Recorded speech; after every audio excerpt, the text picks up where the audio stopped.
Kumusta kayong lahat? Maligayang pagdating muli sa YouTube channel na Min Recap at ako si Nora. Sa video na ito, pag-uusapan natin ang pinakabagong episode ng Asawa ng Asawa Ko noong ika-12 ng Disyembre 2024.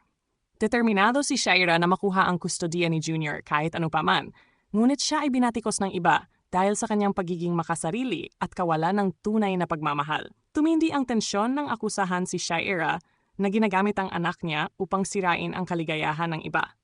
Nagkaroon ng matinding sagutan sina Kausap at Jordan sa komplikadong sitwasyon na nawi sa pagkuha kay Junior.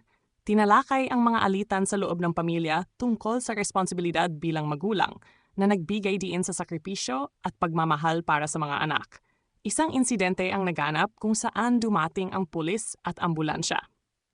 May isang karakter na nasugatan ng maluba at bagamat sinikap ng pamilya at kaibigan na iligtas siya, lumala ang sitwasyon. Ang ilang tauhan ay nagsikap na magsimula muli, umupa ng bagong bahay at naghahanap ng mas matatag na hinaharap.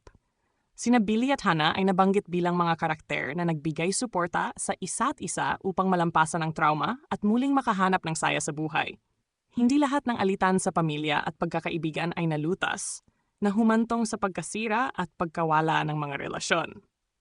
Ang ilang tauhan ay nagpakita ng hindi matitinag na katapatan, ngunit hindi nakaligtas sa lungkot at pagsisi dahil sa mga nakaraan.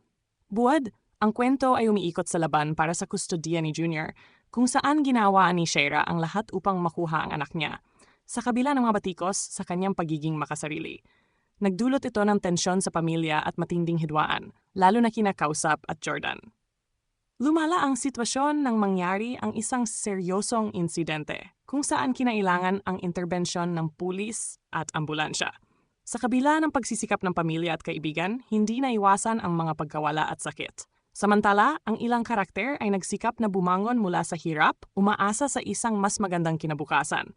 Ang mga tema ng pagmamahal, sakripisyo at katapatan ay nangingibabaw, ngunit nananatili ang mga lungkot at pagsisisi mula sa mga nakalipas na pangyayari.